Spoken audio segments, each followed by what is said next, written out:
Bagaimana jika luka di dalam hidup justru menjadi alasan penting untuk kita bersinar? Assalamualaikum warahmatullahi wabarakatuh.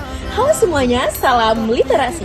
Perkenalkan, saya Bunga Rameza Elia dari SMA Negeri 16 Pekanbaru. Hari ini saya akan meresensi sebuah buku yang berjudul Dari Luka Menuju Cahaya, Jejak Perjuangan Andi Flores Noya. Buku yang akan saya ulas pada hari ini berjudul Kisah Hidupku, karya Andi Flores Noya. Buku ini diterbitkan oleh penerbit Buku Kompas pada tahun 2015. Buku ini terdiri dari 436 halaman dengan ukuran 15 x 23 cm.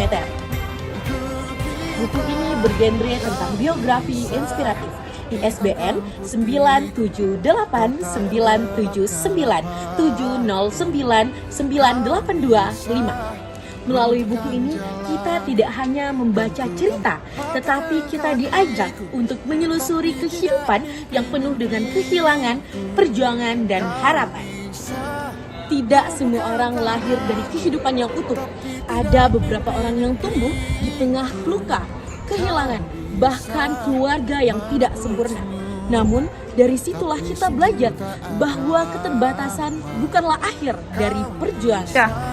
Hal tersebut juga tergambarkan dalam kisah hidup Andi Flores Noya yang dituangkan ke dalam kutipan buku di halaman pembukanya yang berbunyi, tidak perlu menunggu untuk bisa menjadi cahaya bagi orang-orang di sekelilingmu.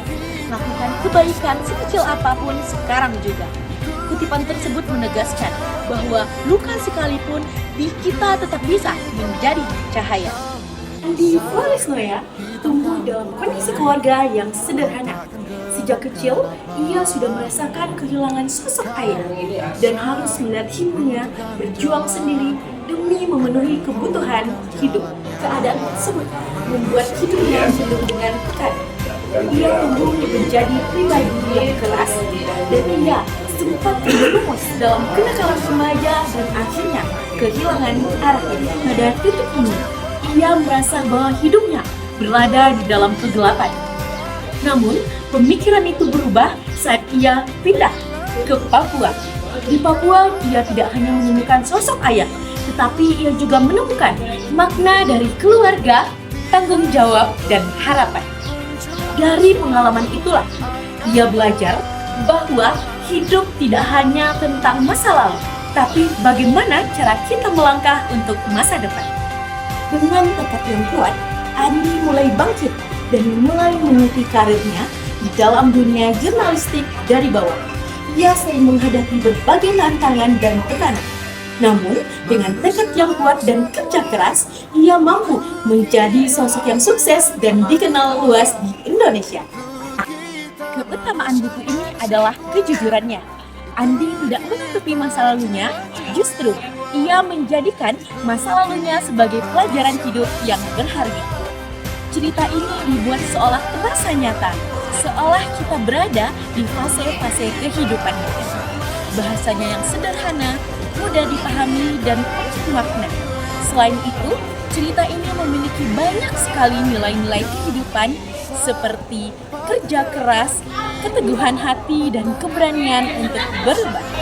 Namun begitu, ada beberapa bagian yang sulit dipahami dan begitu panjang. Contohnya seperti halaman 300, sehingga membutuhkan fokus yang lebih untuk membacanya. Dan juga ada beberapa konflik yang belum dijelaskan secara mendalam. Meski begitu, secara keseluruhan, buku ini sangat inspiratif dan layak dibaca.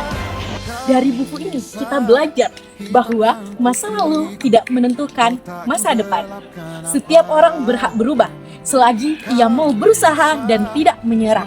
Sebagai pelajar, kita sudah diingatkan bahwa kegagalan bukanlah akhir, tetapi adalah proses kita untuk menjadi lebih baik. Kadang kita merasa bahwa hidup tidak adil. Namun, dari buku ini kita diajarkan bahwa dari kesulitan kita mampu menemukan potensi terbaik dalam diri kita. Kesimpulannya, dari buku Kisahku, ini bukanlah buku yang hanya inspiratif, tetapi buku yang mengajarkan arti dari perjuangan yang sesungguhnya. Karena merasa kehilangan, buku ini akan terasa dekat di hati. Melalui kisah jujur perjuangan Andi Flores Ria, kita belajar bahwa dari luka sekalipun kita masih bisa bangkit dan menemukan makna.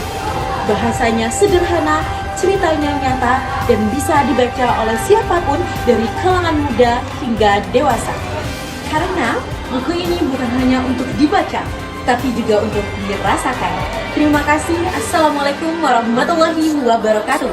Salam literasi.